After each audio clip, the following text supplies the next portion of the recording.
Thanks for choosing us for your home of independent, fearless, and credible journalism.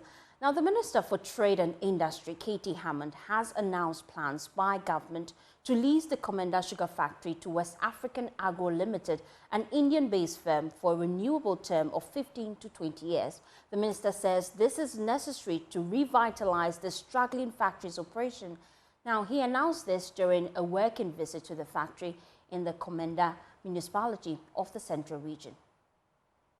Well, I've approved it. It's just that we haven't dotted the I's and crossed the T's. I think it was agreed that to be able to cross the T's, dot the I's, and eventually put the signatures, we must be clear about the sanctity of this whole edifice. There's no point signing a contract, committing them to sink in so much millions money when the stability of the system itself is not so clear.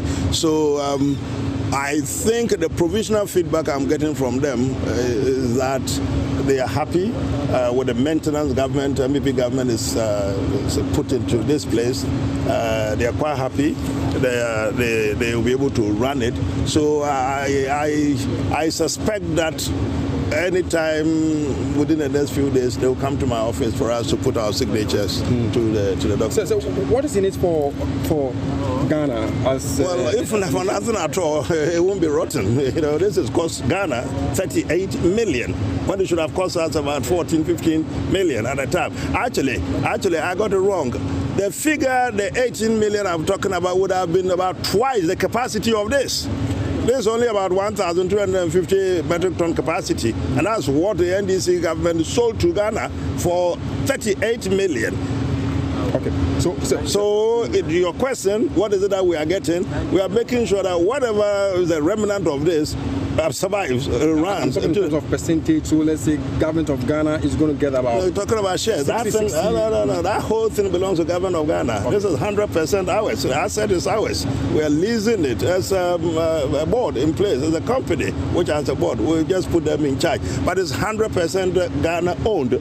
But we are leasing it. We are leasing our asset to a company which is going to work on it. I mean, use our assets, our equipment, use it, and then pay us back at the end of the day. We're not going to have shares in their products, but the company is 100% Ghana owned. Okay. So for how long are we leasing these? And then I'm thinking of giving it to them for 15, 20 years with an option of an extension or some sort of renewal after the initial lease has expired. In returns? Well, the contract continues. You want to know the figures? I won't tell you now. Let's broaden the conversation here on NewsDesk. We're speaking to Murtala Mohammed. He's a member of Parliament's Trades Committee. Thank you for your time here on NewsDesk. You are also the former Trades Minister under the erstwhile Mahama government. So this is the best time for us to have this conversation. Now, you in 2016 revamped the Komenda sugar factory, but it failed to see the light of day in terms of its operations. What's your initial thoughts about the new lease that government has agreed upon? Well, first and foremost, isn't it interesting that the minister is unwilling to tell you how much is involved? Isn't it also ironic that the minister is telling you that he is thinking to lease it for about 25 to 20 years? So it means that there hasn't been any well-thought-through decision taken on what they would do. Because for a minister to announce that they intend leasing a company such as the Komenda Sugar Factory for a private operator, and then you ask him a very brilliant question, how much is involved, he's unwilling to tell us how long the lease is going to take. He says that he's thinking. These are the words he said, I'm thinking, as if he controls that and he takes a decision. I am thinking to leave it for them for about 20 to 25 years. Look, this thing is fraught with a lot of corruption. And it is important for me to state that government didn't need to do what they are doing now. The Komenda Sugar Factory, the contract were in two tranches. One was to build the factory, and the other one was to provide adequate raw materials for the factory to run. The factory was completed 6 months ahead of the scheduled date of completion. And before that, we kickstarted the acquisition of the $24 million loan for the purposes of the raw materials. material, that is the sugarcane, and we started the necessary plantation. I moved the motion. The contractual agreement was actually agreed. Parliament approved it in October 2016. One was expecting that the moment a new government came into office, they would have gone ahead to access that money. They refused to access the money for whatever reason, only God knows.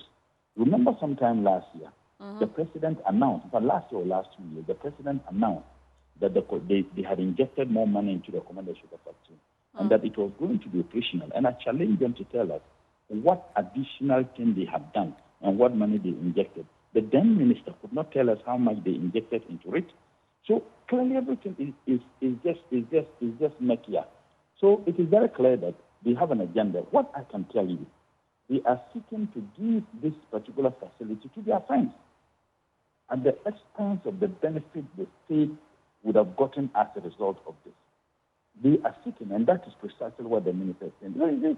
A very serious government would have told you that this is what we are going to do. The lease involves this amount of money. The lease is going to be this number of years.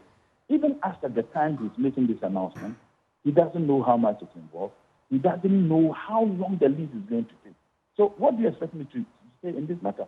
Well, let me come in at this point, because we know that in 2019, government told us that they reached some sort of partnership with Park Agrotech to revive Komenda Sugar Factory. They also claimed at that point that Park Agrotech was supposed to invest $28 million over a period of 3 years, which government was supposed to get an annual concession fee of $3.3 million. Now, you are a member of the Trades Committee in Parliament. What happened to that deal? Is that the same deal we're implementing right now? So it's one thing announcing what government intends to do. It's another thing bringing it to Parliament. Do you have any evidence that they brought such a thing to Parliament? Mind you, the company that we wanted to engage was not a Ghanaian company. So if it wasn't a Ghanaian company, any contractual arrangement the government intends to enter into with any foreign entity ought to be brought to Parliament for approval. Did they bring it? So I'm saying that it's just a desperate move. I guess any time the NPP, at that time, you remember the president went to Central Region and the chiefs demanded, and then he made that pronouncement. I guess Bawumia intended going to Central Region for the purposes of campaigning, and they knew that if they go there, the people would ask the very questions they asked, which they have been received time without number. And that is why they are giving us all these stories. What are you going to do, since you raised concerns about the deal? Have you even seen this agreement in the first place? We'll invite the minister to Parliament. Unfortunately, you know we are on recess. I would ensure that the committee invite the minister to Parliament. You come and explain to us, because we were expecting that for the minister to get into that, the minister would have engaged the Parliamentary Select Committee on Trade. We haven't been engaged. We only heard the news, listened in the news. So we would invite the minister to come and explain to us. Until the minister explains to us, I don't think that we have anything to say. He should come and explain to Parliament, the people of representatives, what they intend to do, why they are taking the steps they want to take. And I think that will give us a better impetus as to what, conclusive statement we can make in that. But one thing I can tell you is that it's just for, once again, that they intend to perpetrate on the people. How soon will the minority call him before the House? There is the possibility we may come back in Parliament. About 15 members, 15% of members we are told have signed, asking the Speaker to reconvene Parliament. And we'll try and see when it does come, then we can factor into that particular meeting with the Minister for Trade. Thank you so much for your time here on NewsDesk. We'll be following up on this in subsequent bulletins, so you have to stick and stay with the Draw News channel.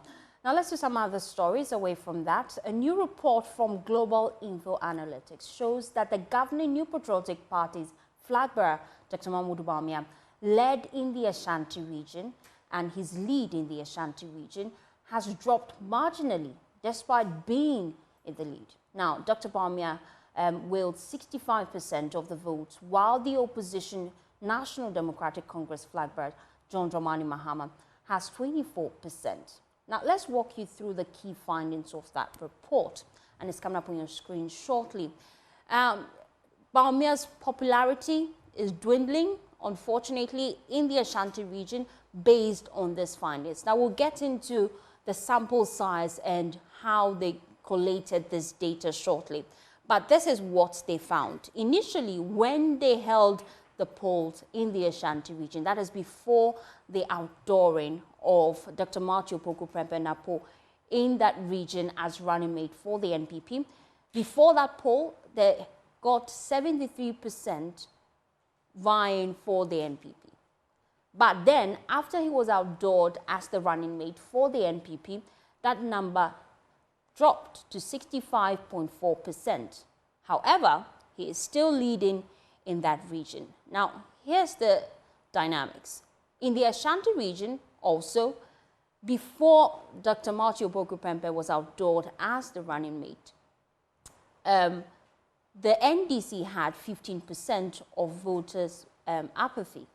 However, after he was outdoored, the number shot up to 23.7% in the Ashanti region.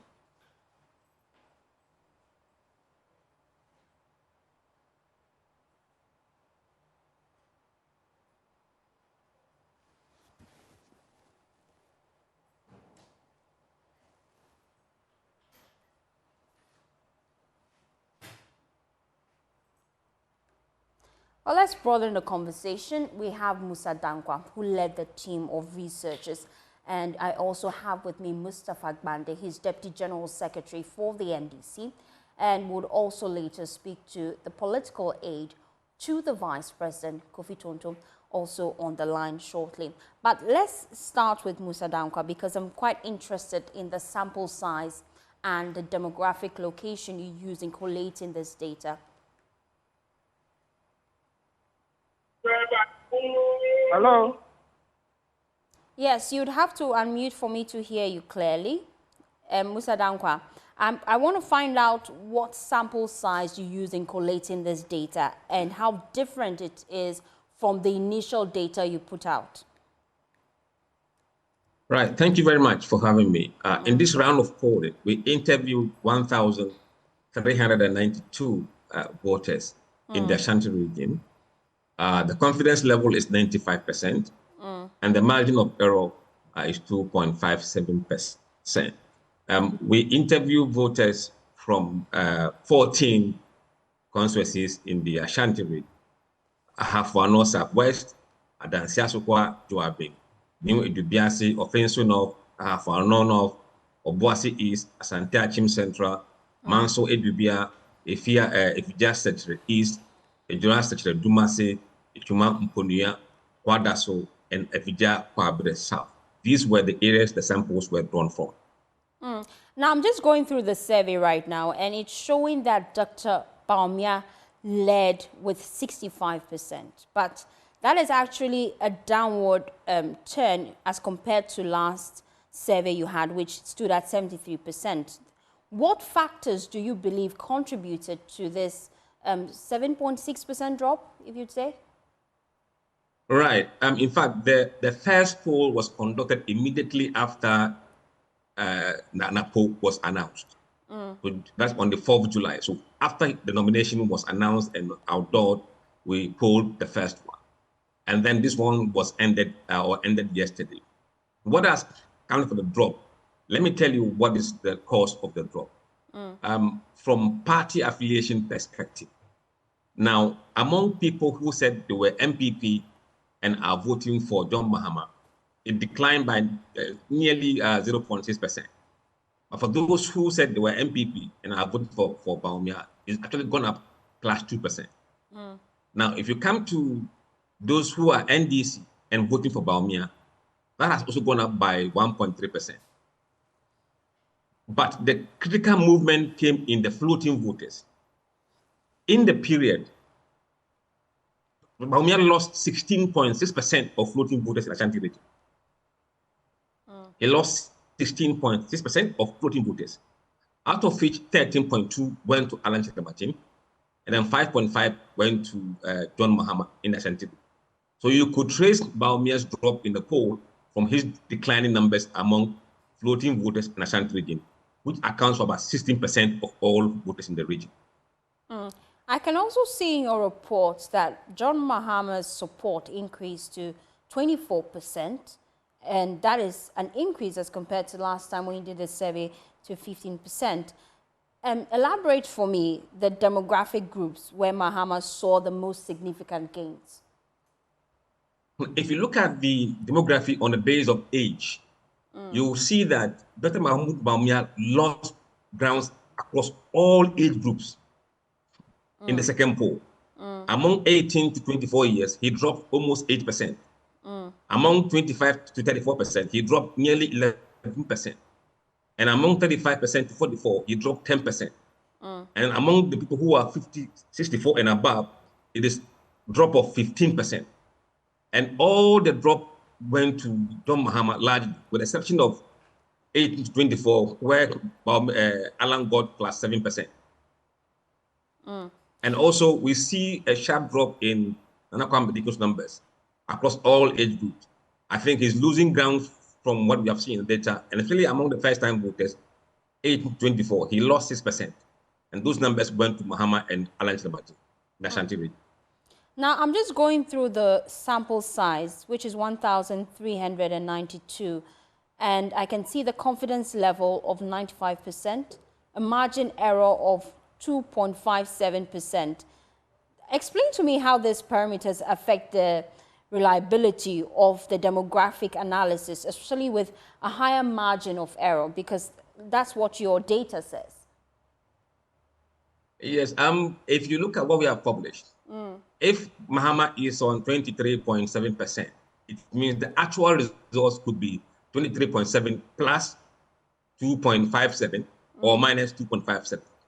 So that is what this means. And if Bawumia is on 25% or more 65%, then you could add or subtract the 2.57% to the number.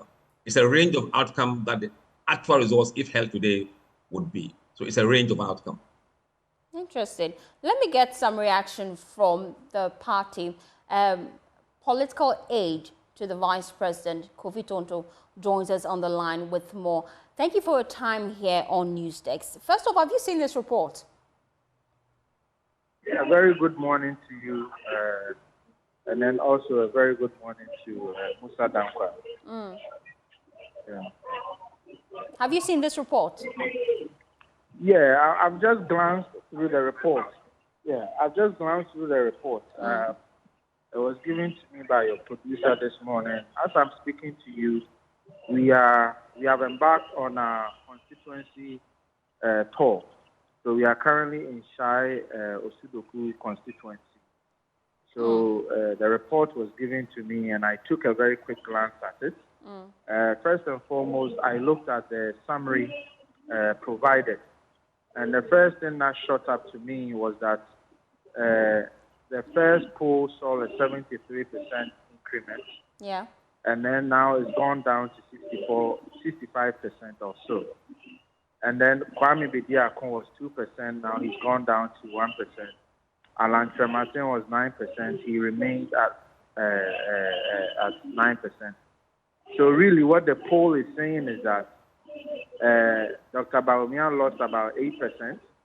And then Kwame Bediakon lost about 1%. And the total of 9%, everything went to His Excellency, the former president. If you juxtapose that with the previous poll, it shows that His Excellency has 24%, which is John Dramani Mahama.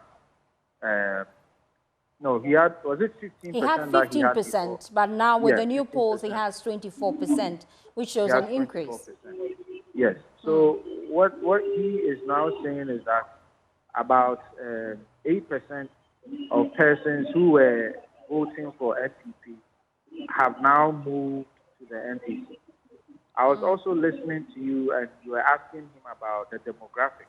And then he said that across all age groups, that is what constitutes that 8% shift. What I didn't hear was the reason why they shifted. I haven't gotten the chance to go through the entire data to ascertain the reason why across all age groups there was a shift of 8%. Okay, I will come to Musa Dankwa to respond directly to that, Kofi. So okay, he can. Musa Dankwa, can you please explain to us why there's been a shift?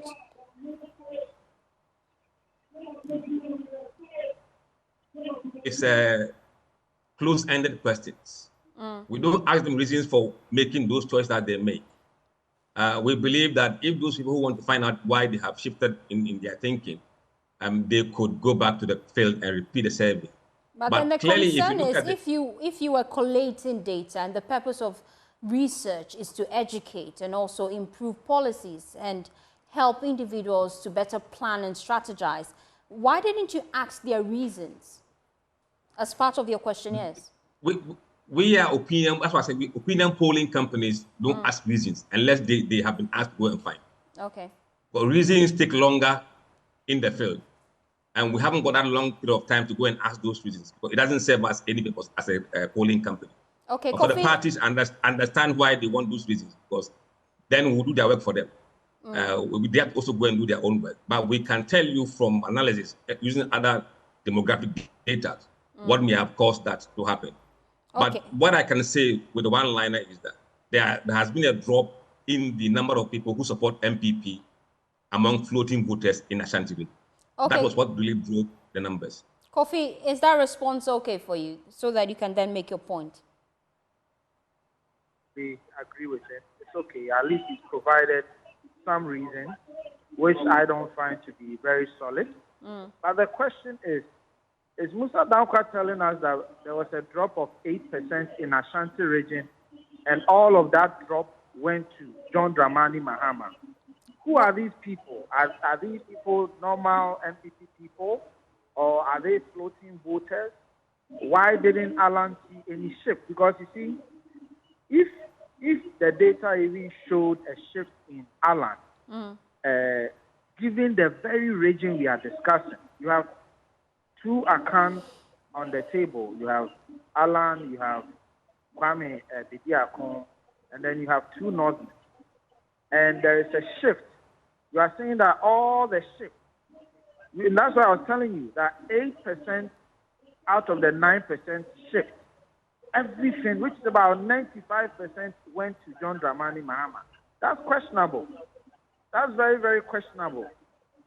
So we probably need to take time and dissect the data a bit more.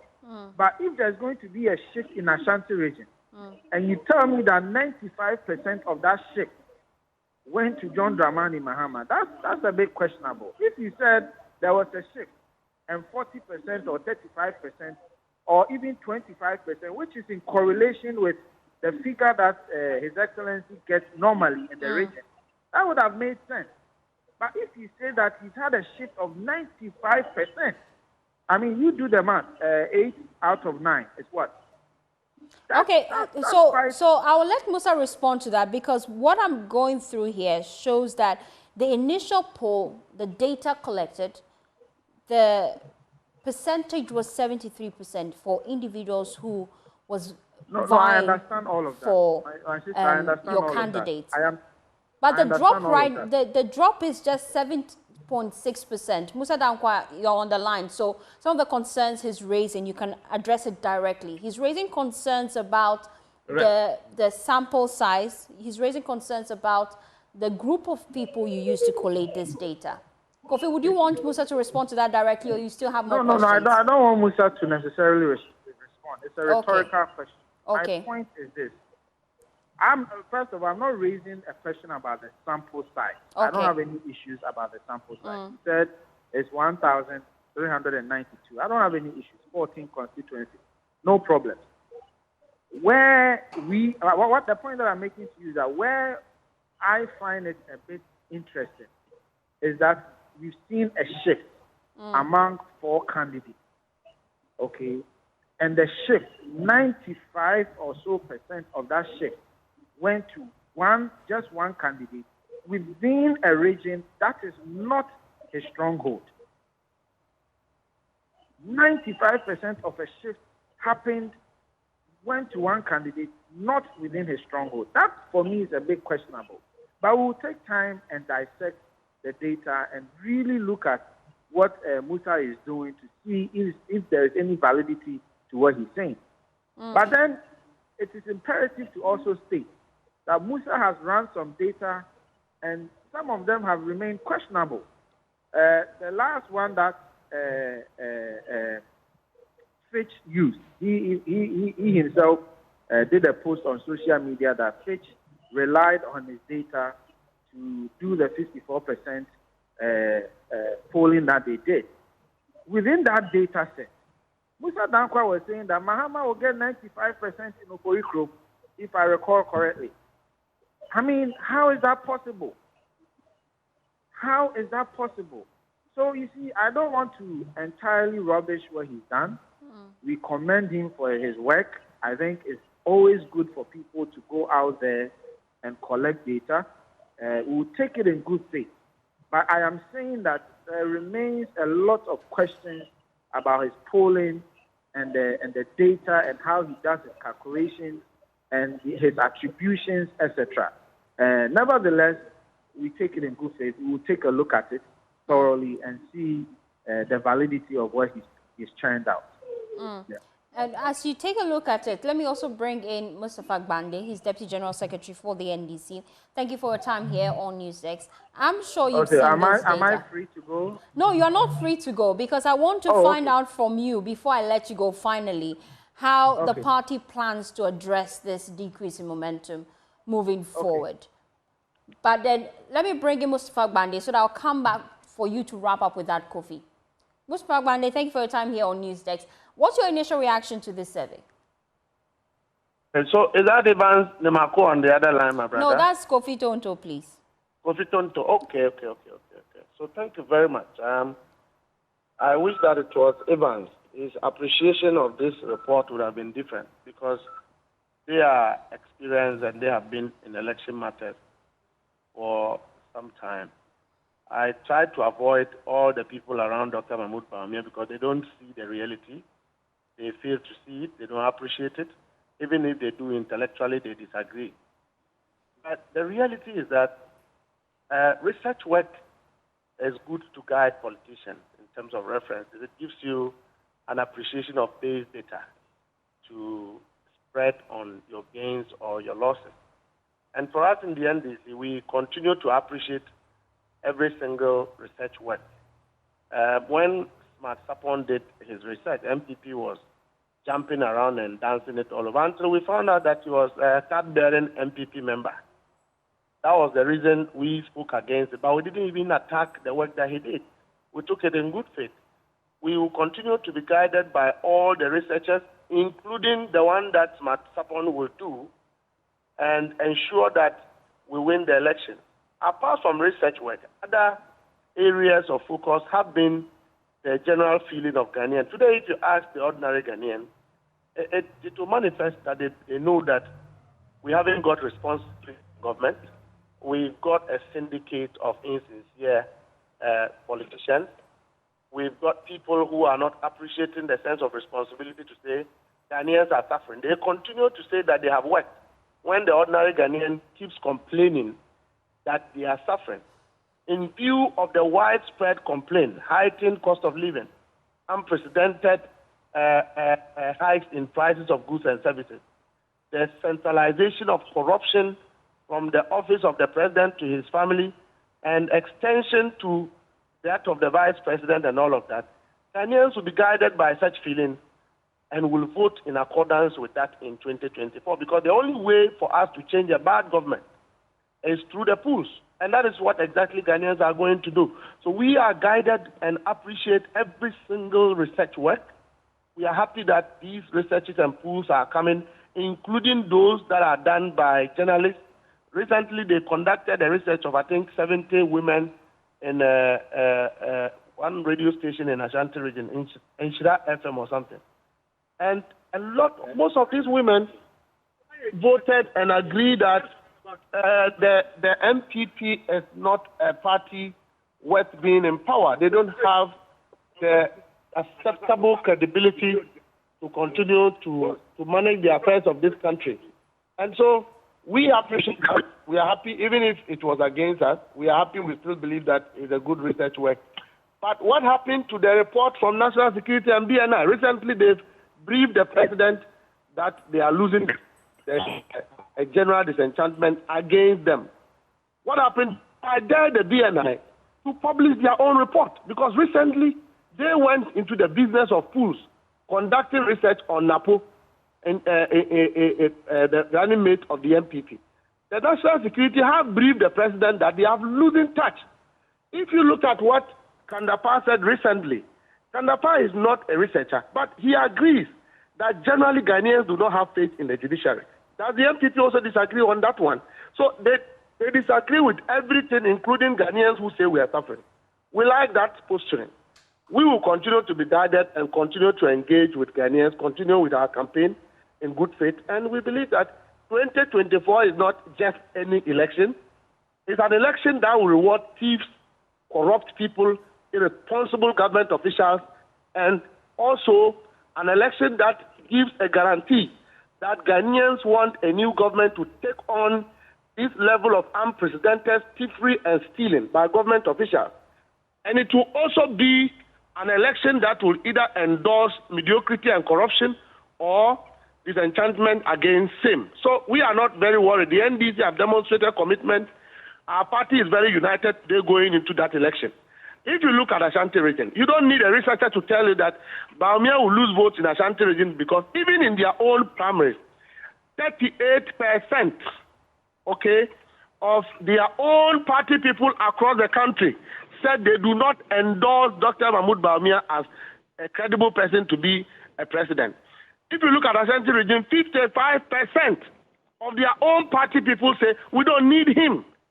Generally, Ghanaians believe that the guy hasn't demonstrated a lot of commitment. He hasn't demonstrated seriousness. Even at his age, as a young man, energetic, he hasn't demonstrated responsibility and readiness to confront the situation now. If Bawumia has anything to do, let him begin to do it. We will help him to salvage Ghanaians. Businesses are getting collapsed. People are losing their capitals. Families are losing themselves. People cannot take care of their families. We are dying. We are getting suffocated. Yet they say that we are living comfortably. It will manifest in 2024. Now, let me bring in Kofi as we wrap up the conversation. Kofi, how do you plan to turn the fortunes of the party around, having seen this data? Hello? Hello, can you hear me? I can hear you loud and clear. Okay, this is very usual of my brother. You see, you asked him a very simple question. And then he took the question, completely ignored the question, and went on his usual tirade of ranting, attacking, denigrating, etc. The bottom line is that a survey has been run. What are your views about the survey? And you are talking about judges. I just don't get it. We've asked you a specific question. A survey has been run in a specific region. Tell us your views on that specific survey according to the region, and you are telling us about judges. I just don't get it. You see, I didn't completely say that we don't buy what Musa Dankwa is saying. Actually, I commended him for his efforts. And I said that we take it in good faith. Nevertheless, we have questions. And I pointed to you what the questions are. That Musa ran a survey in one of our strongest holds in Ashanti Region, Oforikum, and said Mahama will get 95%. It's like me running a survey or someone running a survey and saying that Bawumia will get 95% in Ho or any of the North Town or something. So you're questioning the credibility of the survey itself? No. I'm not saying that the entire thing. I'm saying that we appreciate what he has done. Now there are questions. These are legitimate questions.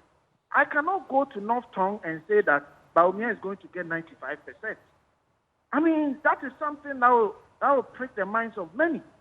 So if someone does a survey and it pricks the minds of many regarding specific data points, how is that denigration of what the person has done?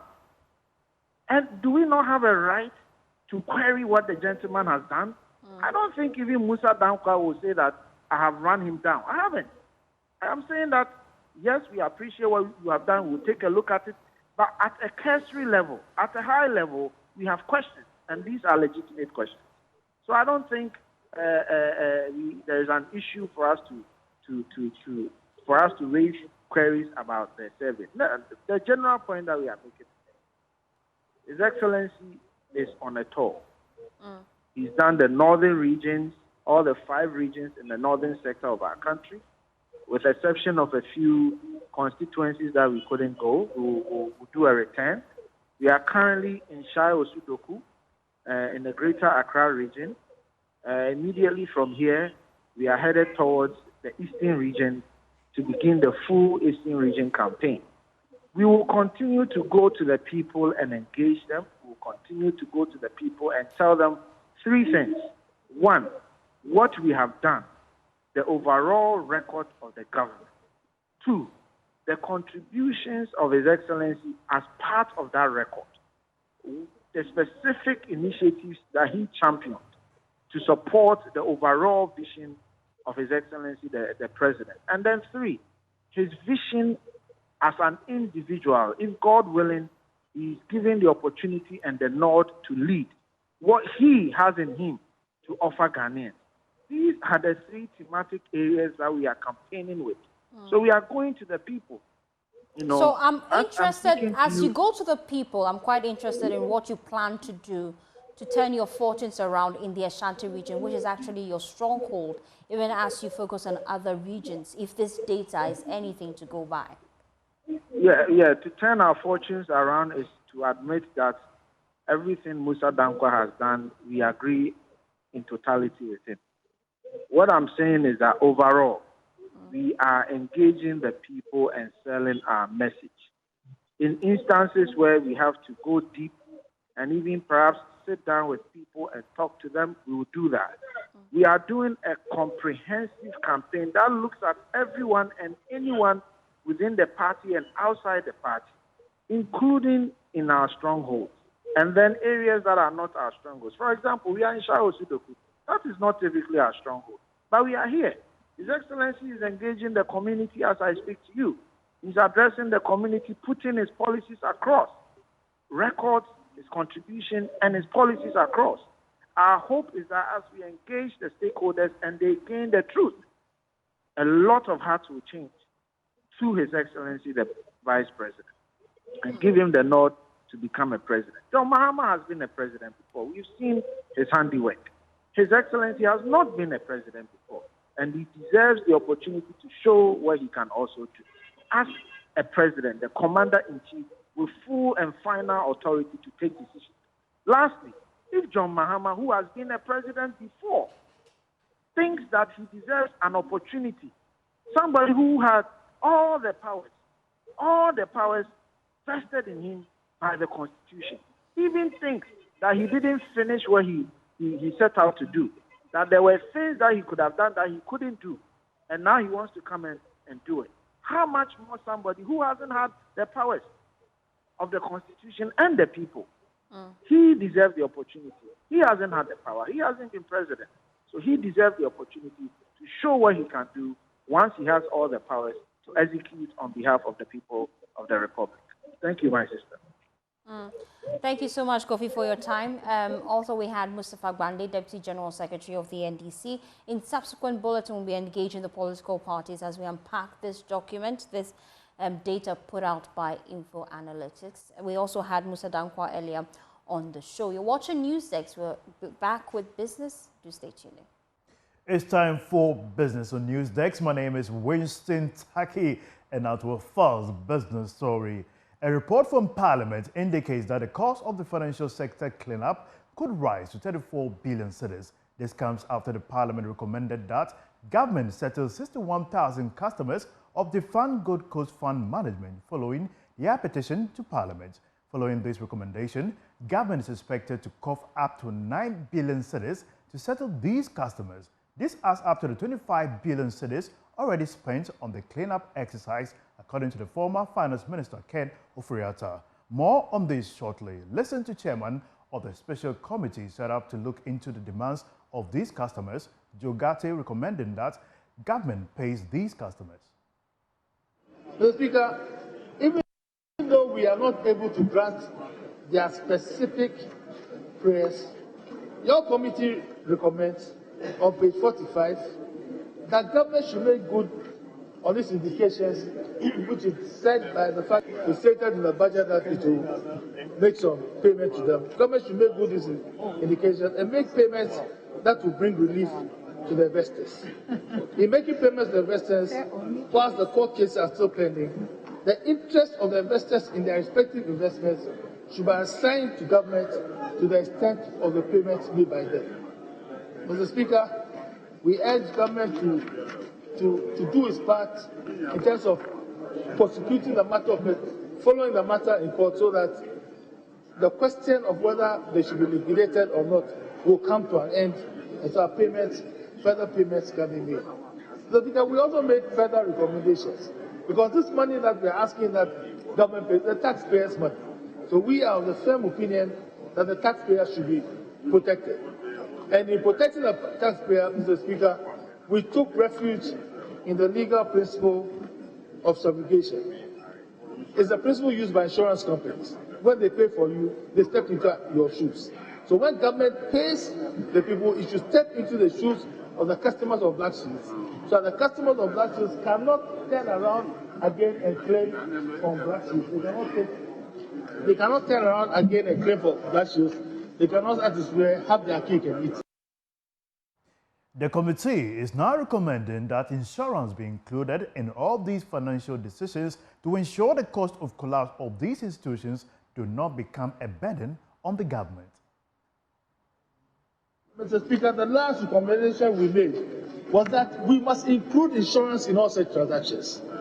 We recognize the fact that this House passed the Ghana Deposit Protection Act 2016 Act 931. It was passed to protect depositors of small deposits.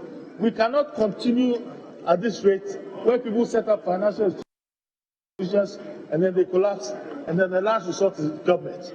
Government cannot continue being a guarantor of every made between a financial institution and the people of Ghana. And so therefore, one way to go around this is for us to insist that when you are making such investments, you take an insurance.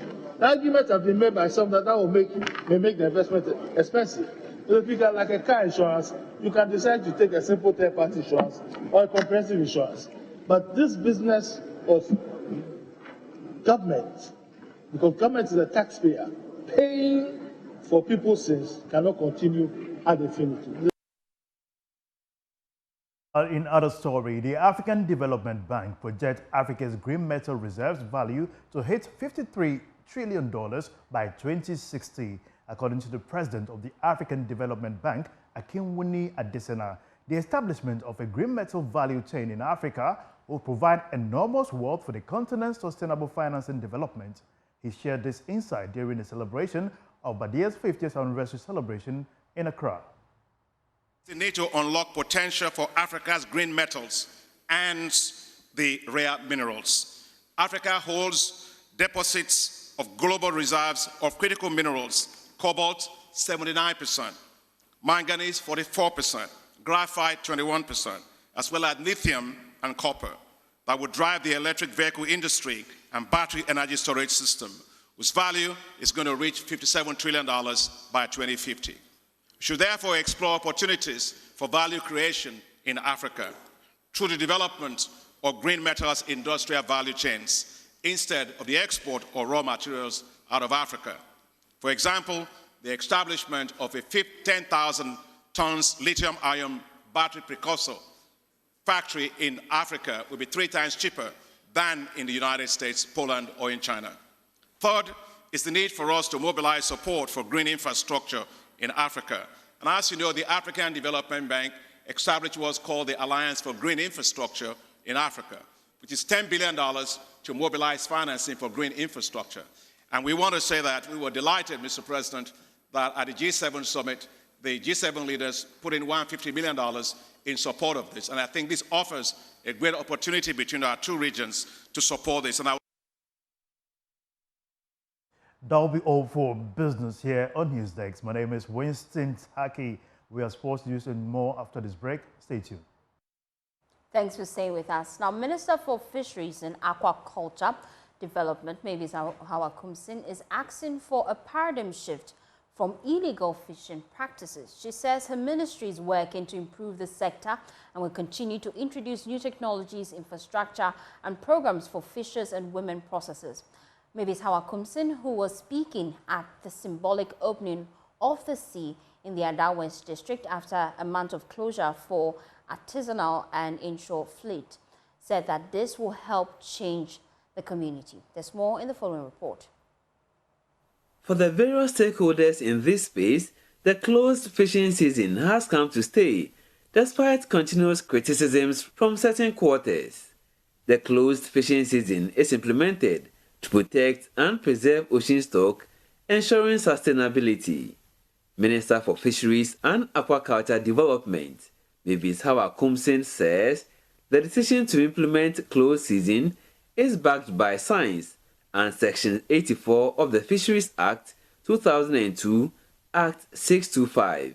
She highlighted significant roles of the sector, including employment, as it contributes to GDP as well as national and nutritional security and foreign exchange earnings. Hence, the need to improve the sector. The government and the ministry will continuously improve the sector by providing better infrastructure, introduce new technologies, implement alternatives, livelihood programs, train and build the capacity of fishermen and women processors as a way of improving efficiency and profitability in the fishing industry. Our goal is to create a thriving, sustainable fishing industry that will benefit all stakeholders. Hawakumsin urged fishers and other stakeholders to embrace sustainable fishing practices. As we symbolically open the sea for the artisanal and inshore fleets, we are not just resuming fishing activities, but also celebrating the unity and shared responsibility that have brought us so far in our determination to manage the fisheries resources in a sustainable manner. Let me remind you of the need to dedicatedly balance between utilizing our marine resources and conserving them for future generations. Acting Mission Director for USAID Ghana, Grace Lang, reassured the country of the American government's support in observing closed season and other measures aimed at sustainable fisheries management. Since 2019, USAID has supported Ghana to implement critical fisheries management measures, such as the closed season, and it is working. The biological impact assessment of the 2023 closed fishing season showed an increase in the average sizes of brown sardinella, black sardinella, and anchovies compared to before the closed season started. USAID supports sustainable fishing practices like the closed season because we recognize the importance of replenishing Ghana's fish population. Fish is an essential source of food, nutrients, and livelihoods for millions of Ghanaians. As Ghana's largest development partner, United States is said to have supported the country with $140 million in 2023 dedicated to agriculture and economic growth, health, education, governance, among other sectors. As part of protecting and preserving the ecosystem in the ocean, USAID supported Feed the Future Ghana Fisheries Recovery Activity is investing $24 million, equivalent to 355 million cedis, in multi-year to help restore coastal fisheries. Apart from closed season, USAID put a spotlight on some interventions, including moratorium on new canoe entrants, electronic monitoring systems in the trawler sector, as well as implementation of ministerial directives on trawl gear, among other areas that impact the lives and livelihood of fishers. The ceremony had traditional authorities, various groups in the fishing space, security agencies, among others in attendance.